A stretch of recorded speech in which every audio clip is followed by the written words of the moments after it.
What if your fear of losing money is exactly how the world keeps you obedient? Not broke. Not weak. Not lazy. Obedient. Because the modern world does not always need to take your freedom directly. Sometimes, it only needs to make you terrified of losing your comfort. Terrified of falling behind.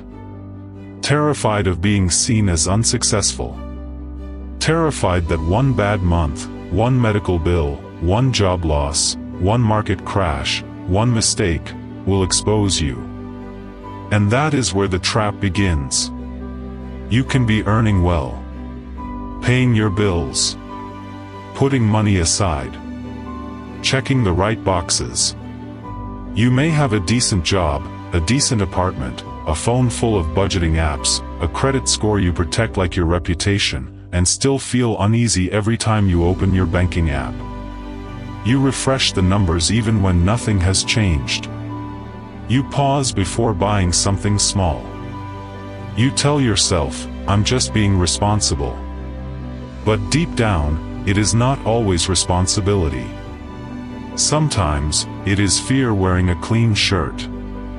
And the strange part is this: the people with more money are not always more peaceful. Some of them are more anxious, more trapped, more paranoid, more afraid of losing the image they worked so hard to build. That is the part society does not like to admit. Money can buy comfort. It can buy options. It can buy privacy. But it cannot buy a mind that is not enslaved by fear. More than 2,000 years ago, Epictetus understood this with brutal clarity. He was not born into comfort. He was born into slavery. He knew what it meant to have almost nothing that the world respects. No status. No property.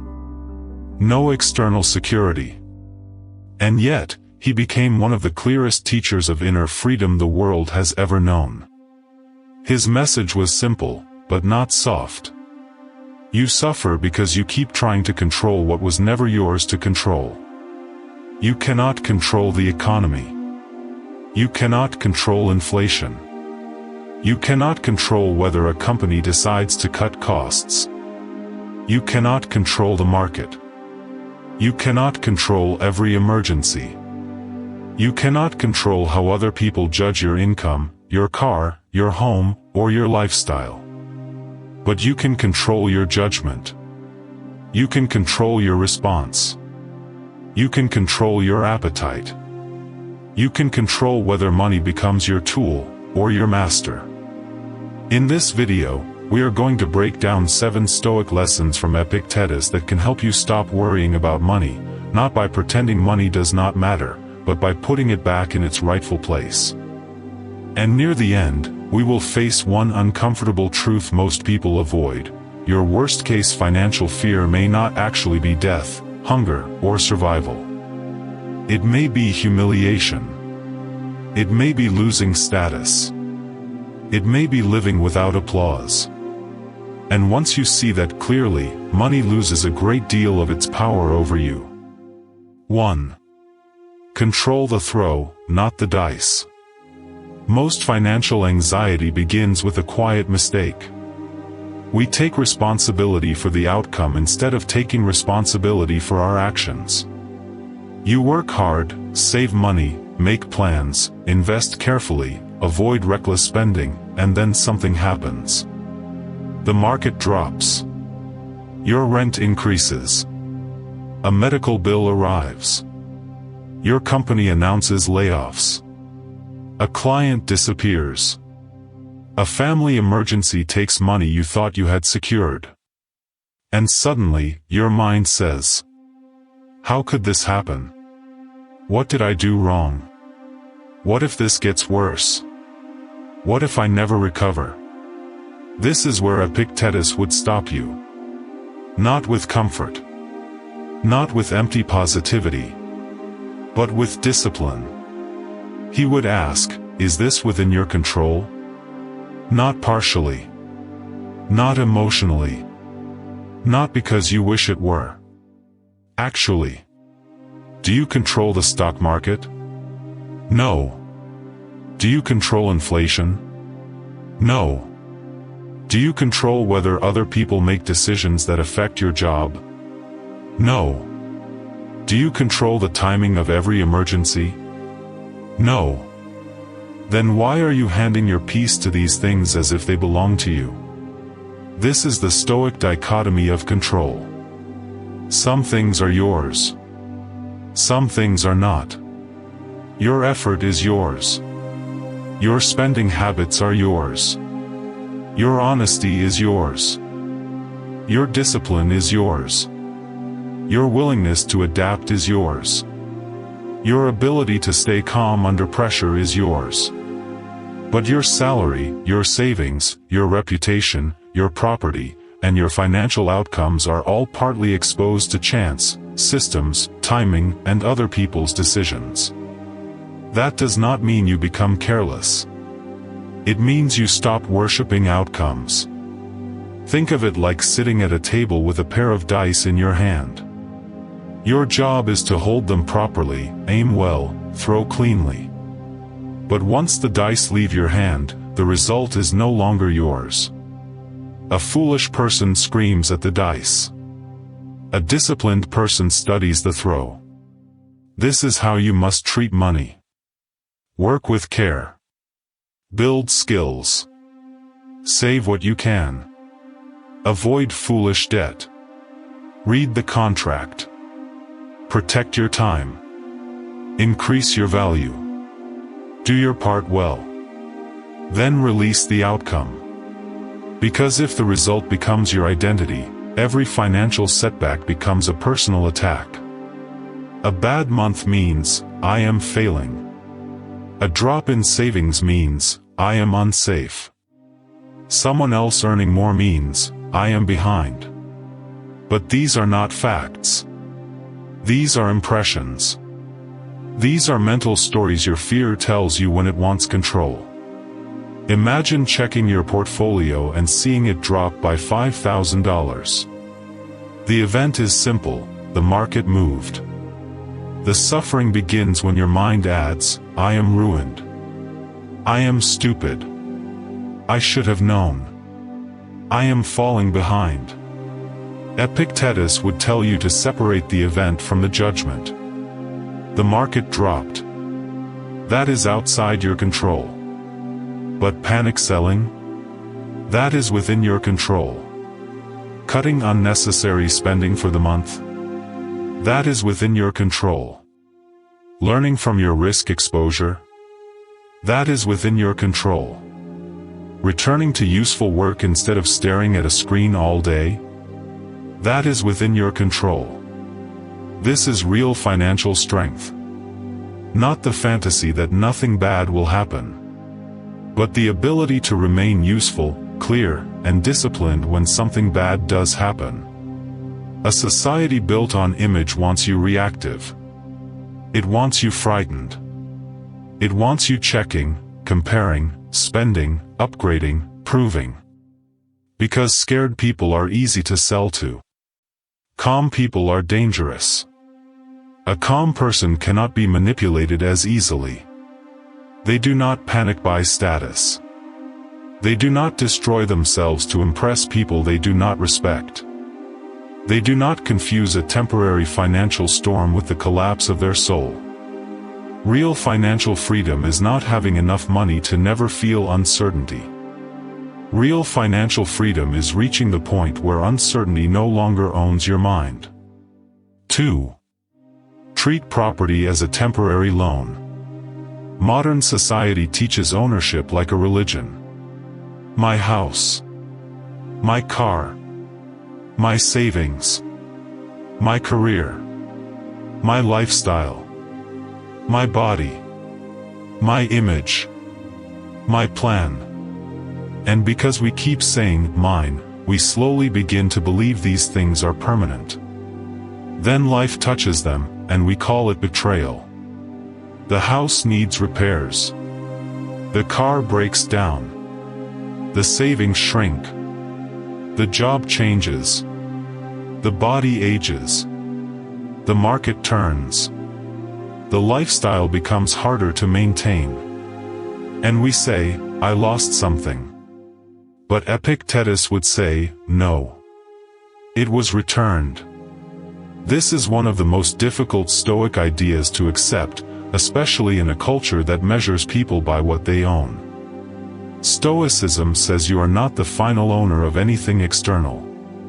You are a temporary keeper, a tenant, a steward. Your money is not permanently yours. Your property is not permanently yours. Your health is not permanently yours.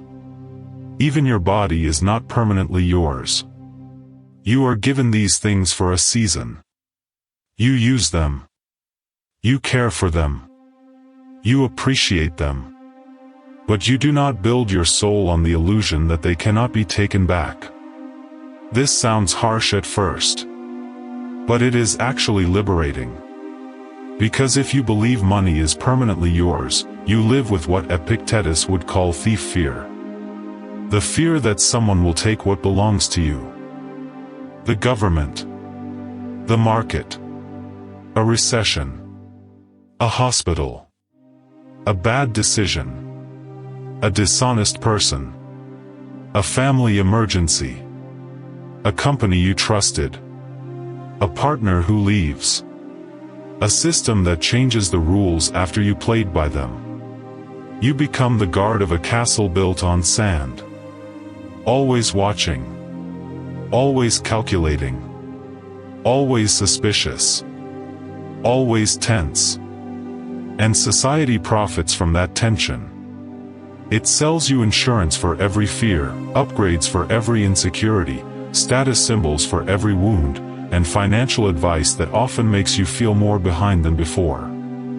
But when you understand that everything external is temporary, something inside you loosens. You still protect your money. You still plan wisely. You still avoid foolishness. But you stop treating every loss as a violation of your existence. When you pay a bill, instead of thinking, there goes my money, you can think, this portion has been returned. When an investment fails, instead of thinking, I have been destroyed, you can think, this loan has ended. When you must spend money on an emergency, instead of saying, why is this happening to me, you can say, this is what the money was here for. That small shift changes everything. Because the goal is not to become emotionally numb. The goal is to stop being emotionally owned. A man who sees money as permanent becomes terrified of loss. A man who sees money as temporary becomes grateful when it is present and stable when it leaves. And this is where Stoicism becomes quietly powerful. You enjoy what you have without worshipping it. You use comfort without depending on it. You hold money with an open hand, not because you do not value it, but because you value your inner freedom more. The world wants you to cling. Because clinging makes you predictable.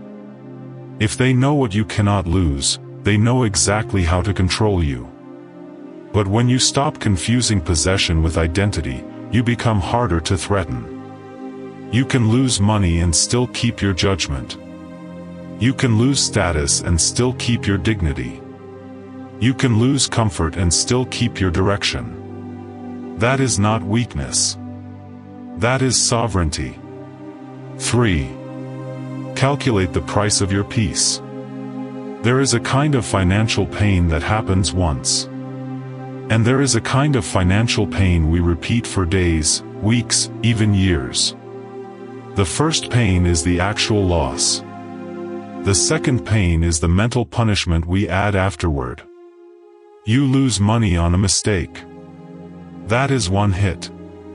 Then you replay it all night. Second hit.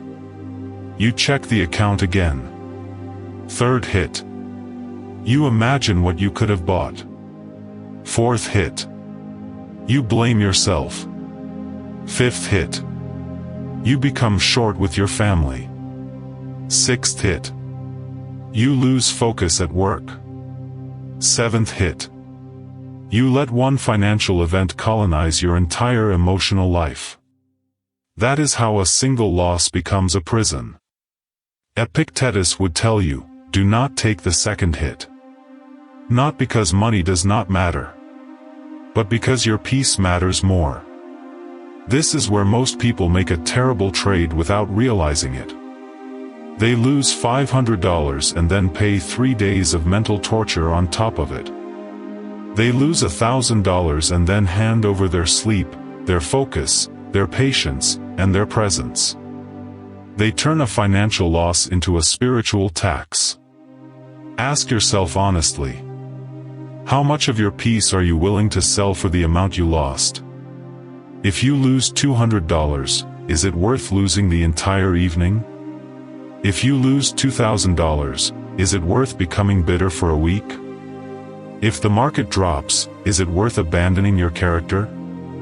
If someone cheats you, is it worth letting them live rent-free in your nervous system? This is not motivational language. This is accounting. Stoic accounting. You are calculating the price of tranquility. Because every reaction has a cost. Anger has a cost. Regret has a cost. Obsessive checking has a cost. Self-pity has a cost. Comparison has a cost. And sometimes the emotional cost becomes far greater than the financial loss itself. Imagine a man who loses $1,000. The money is gone. Now he has two choices. He can lose the money and also lose 3 days of peace. Or he can say, I am buying my peace for $1,000. That does not mean he enjoys the loss. It means he refuses to multiply it. He learns what must be learned. He corrects what can be corrected. He takes responsibility if he made a mistake. Then he stops feeding the fire. This is a hard discipline, especially in a culture that confuses worry with responsibility. People will almost respect you for being stressed. They will say, of course you're anxious. That means you care. But caring and suffering are not the same thing. You can care deeply and still remain calm. You can take action without panic. You can correct your financial behavior without hating yourself. A clear mind solves problems better than a frightened mind. And this is why Epictetus valued tranquility so highly. Not as a soft luxury, but as a strategic advantage. A calm person thinks. A panicked person reacts. A calm person negotiates. A panicked person begs. A calm person adapts. A panicked person clings. In a Machiavellian world, your emotional state is not private. People can sense it. Employers sense desperation. Salespeople sense insecurity. Toxic people sense fear. Even algorithms sense anxiety through what you click, search, and buy. If money anxiety controls you, the world will learn how to press that button. So protect your peace like an asset. Because it is one. Not the kind shown in a bank account. The kind that determines whether you can use everything else wisely. 4. Shrink what you need. Most people try to solve money anxiety by increasing income. And yes, earning more can help. Let's not pretend otherwise. It is easier to breathe when rent is paid, food is available, and emergencies do not immediately destroy you. Stoicism is not poverty worship. But Epictetus saw something many modern people miss. If your desires grow as fast as your income, you never actually become free. You only upgrade the cage. You earn more, then need a better apartment. You get the better apartment, then need better furniture. You get better furniture, then need a better neighborhood. You get the better neighborhood, then need a better car. You get the better car, then need better vacations, better clothes, better restaurants, better photos, better proof that you are becoming someone. And somehow, after all the upgrades, the anxiety remains. Maybe even worse. Because now you have more to maintain. This is the treadmill society hides behind the word success. It tells you, you are almost there. But there keeps moving. And the cruel trick is that desire is elastic. It expands to fill the space you give it. Epictetus would not tell you to stop working. He would not tell you to reject ambition. He would ask a sharper question. Are you working to support your life, or are you working to feed an image? That question is uncomfortable because many people do not actually want more money for freedom. They want more money so they no longer feel small. They want to walk into a room and feel safe from judgment. They want people who ignored them to notice. They want family members to respect them. They want strangers to assume they are winning. They want proof. And proof is expensive. The fake society understands this perfectly. It does not sell products. It sells identity. The car is not just transportation. It is proof. The house is not just shelter. It is proof. The watch is not just time. It is proof. The vacation is not just rest. It is proof. The lifestyle is not just comfort. It is a performance. And the more you depend on the performance, the more money you need to keep the mask alive. Stoicism cuts the mask. True wealth is not only what you have. It is what you can live without. Think of wealth as a fraction. What you have divided by what you want. Most people obsess over increasing the top number. More income. More assets. More possessions.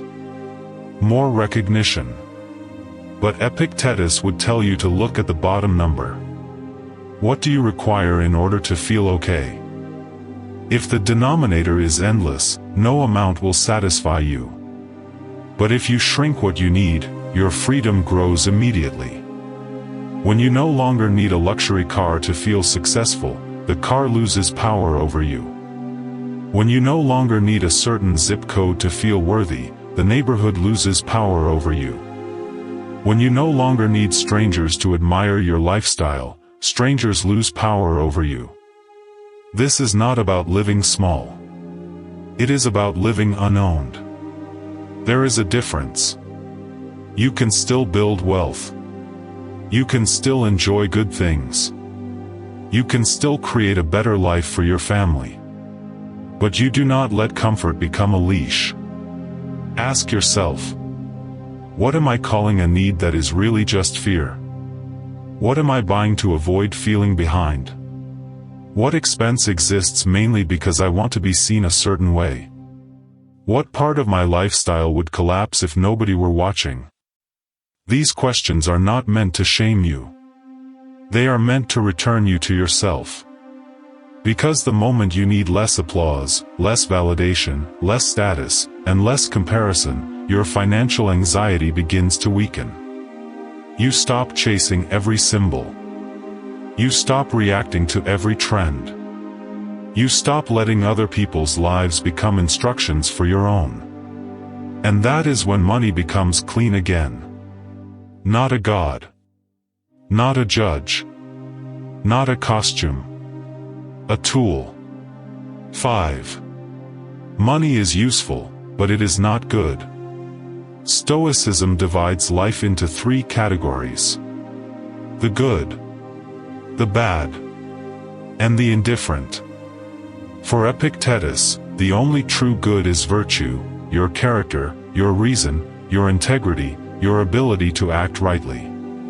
The only true bad is corruption of character, cowardice, dishonesty, cruelty, weakness of judgment, betrayal of what you know is right. Everything else is indifferent. Health, reputation, status, comfort, money, Now, this word, indifferent, can sound cold or unrealistic. Of course money matters. Of course health matters. Of course reputation can affect your life. The Stoics were not fools. They called money a preferred indifferent. Meaning, yes, it is better to have it than not have it. Money can create options. It can reduce certain pressures. It can help you care for people you love. It can give you time, privacy, mobility, and protection. But it is not good in itself. Because money cannot make a corrupt person good. Money cannot make a coward brave.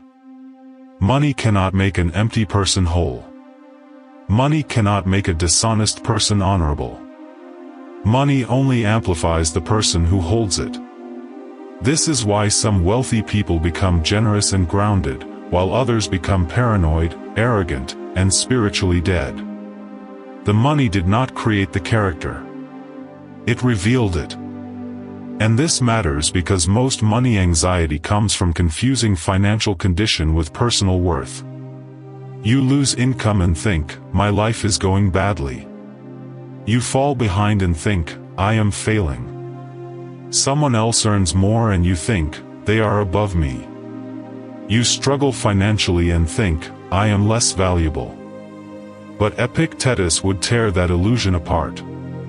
Your bank account can describe your financial condition. It cannot define your human worth.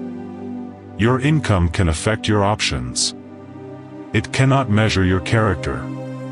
Your net worth can move up and down. It cannot tell you whether you are living well. This is especially important in American culture, where success is often treated like a public scoreboard. People ask what you do before they ask who you are. They respect confidence more when it comes with visible wealth. They assume expensive means intelligent. They confuse busyness with importance. They confuse financial success with moral superiority. But Stoicism refuses to bow to this fake hierarchy. A rich man without self-control is poor in the only way that matters. A poor man with discipline, courage, and clear judgment still possesses something no market crash can touch. This does not mean you romanticize struggle. It means you stop letting struggle humiliate you. If you are financially behind, you are facing a condition, not a verdict. If you have debt, you have a problem to solve, not a soul to condemn. If you lost money, you lost a preferred condition, not your ability to think, act, love, build, repair, and stand upright. Practice this in your daily judgments. When you see someone wealthy, do not immediately assume they are living well. Ask, do they have peace? Do they have integrity? Do they have freedom? Do they own their time, or does their image own them? And when you judge yourself, use the same standard. Do not say, I am struggling financially, so my life is bad. Say, my situation is difficult, but my life only becomes bad if I lose my character. That sentence is not soft.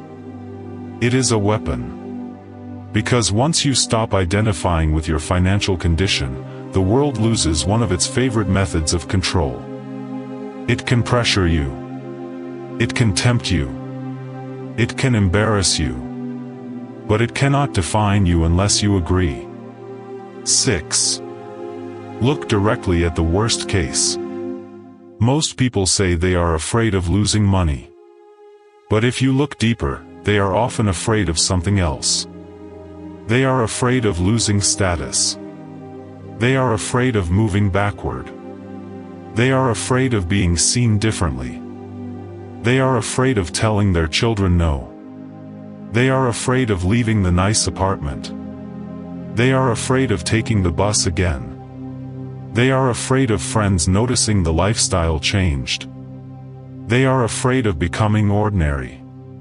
This is why financial anxiety can feel so intense even when survival is not immediately threatened. The fear is not always starvation. Sometimes, the fear is humiliation. Epictetus understood that fear grows in darkness. The more you avoid looking at it, the larger it becomes. So he pointed to the cynics, philosophers who lived with almost nothing. They stripped life down to its bare essentials: a cloak, a staff, simple food, public spaces, discomfort, exposure. To the average person, this looked like misery. To Epictetus, it revealed freedom. Not because everyone should live that way, but because it proved something terrifying to the comfort-addicted mind. A human being can lose many comforts and still remain fully alive. Still think. Still laugh. Still speak truth. Still possess dignity. Still be free. This does not mean you should throw away ambition. It means you should stop fearing simplicity as if it were death. Think about your own worst-case scenario. Suppose you lost your main source of income tomorrow. What would happen? At first, panic. Then calls. Applications. Adjustments. Budget cuts. Maybe a smaller place. Maybe fewer subscriptions. Maybe simpler food. Maybe no vacations for a while. Maybe public transportation. Maybe selling things you do not need. Maybe asking for help. Maybe rebuilding from a lower point than you wanted. Would it be painful? Yes. Would it be inconvenient? Yes. Would it bruise your pride? Probably. But would you cease to exist? No. Would your mind stop working? No. Would you lose the ability to be kind to your family? No. Would you lose the ability to plan, work, learn, repair, and continue? No. This is the truth financial fear tries to hide. The worst case often touches your comfort more than your character. It may strip away the image. It may remove the extras. It may expose who is truly with you. It may force you to live more simply than you prefer. But it cannot automatically destroy the part of you that chooses how to respond. Unless you surrender that part voluntarily. This is why Stoics practiced voluntary discomfort. Not as performance. Not to look tough. But to test fear. Eat simply for a day. Wear old clothes without trying to impress anyone. Walk instead of driving. Turn off unnecessary comfort for a while. Spend a weekend without buying anything. Sit quietly in public without using your phone as a shield. Notice what happens. Your ego may complain. Your body may feel restless. Your mind may say, "This is beneath me." But then you realize something. You are still here. You can still think. You can still breathe. You can still solve problems. You can still enjoy a conversation, a sunset, a cup of coffee, a quiet morning, a walk, a clean room, a good book, a moment of silence. You have not disappeared. This is how fear shrinks. Not through positive thinking. Through evidence. You prove to yourself that comfort is not the same as survival. You prove that status is not the same as dignity. You prove that losing extras does not mean losing yourself. And once you know this, the world becomes less frightening. Because many systems rely on your fear of falling. They keep you working jobs you hate. Buying things you do not need. Staying silent when you should speak. Accepting disrespect because you fear financial consequences. Performing happiness because you fear being judged. But a person who has faced the worst case in their mind becomes harder to control. They may still prefer comfort. But they are not enslaved by it. That is real security. Not enough money to guarantee nothing bad will happen. But enough inner evidence to know that if something bad happens, you will not collapse. 7. Stop playing the comparison game. If you lived alone on a mountain with enough food, shelter, and peace, you probably would not feel poor. You would feel alive. But place you in a city, give you a phone, surround you with curated lives, luxury apartments, career announcements, vacation photos, new cars, perfect kitchens, smiling couples, impressive titles, and suddenly your life begins to look smaller. Nothing changed in your actual needs. Only your comparison changed. That is how modern society manufactures financial anxiety. It does not need you to be poor. It only needs you to feel behind. Epictetus would call this an impression. A thought appears. They have more. Then the mind adds, so I am less. But the Stoic does not accept every impression as truth. He interrogates it. He asks, what am I actually seeing? You see the car. You do not see the debt. You see the promotion. You do not see the 16-hour days. You see the expensive dinner. You do not see the emptiness afterward. You see the house.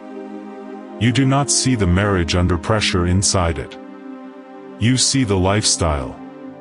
You do not see what was sacrificed to maintain it. Everything has a price. This is one of the most Machiavellian truths about society. The surface is often a costume. People display the reward and hide the cost. They show the watch, not the compromise. They show the body, not the obsession. They show the vacation, not the debt. They show the success, not the loneliness. They show the smile, not the fear of losing it all.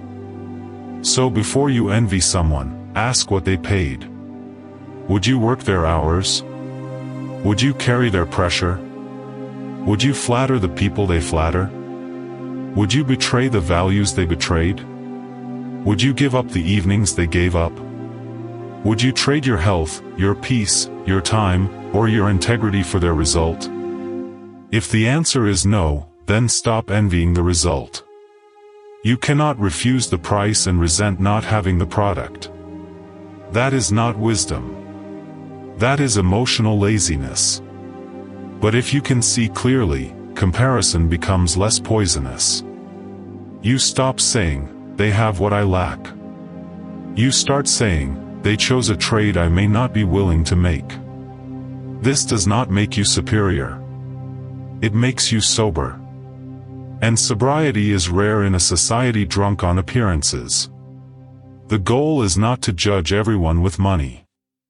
The goal is to stop assuming money means freedom. Some people are rich and free. Some are rich and chained. Some people are modest and miserable. Some are modest and deeply alive. The outer condition never tells the whole story. So bring your attention back to the only life assigned to you. Your work. Your choices. Your habits. Your household. Your peace. Your responsibilities. Your character. That is your field. Not your neighbor's bank account. Not your coworker's promotion. Not your friend's house. Not the stranger's lifestyle on a screen. Your field.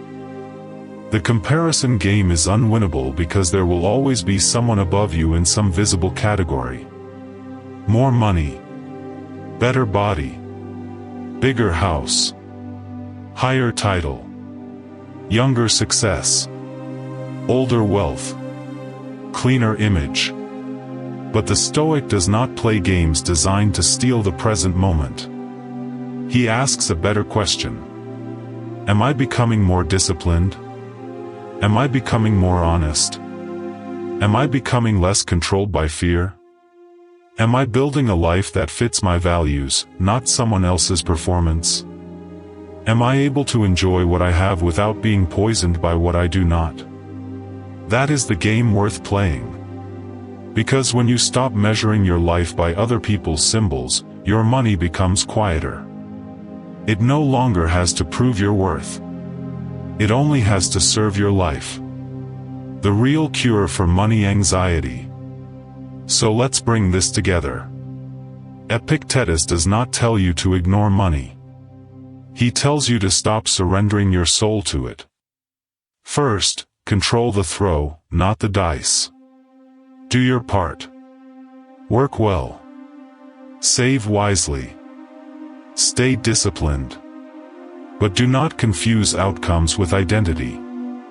Second, treat property as a temporary loan. Use what you have with gratitude, but do not build your peace on the fantasy that anything external is permanent. Third, calculate the price of your peace. When money is lost, do not lose your mind on top of it. Learn the lesson, take the action, and refuse the second wound. Fourth, shrink what you need. The fastest way to become freer is not always to earn more. Sometimes, it is to need less validation, less status, less performance, and less applause.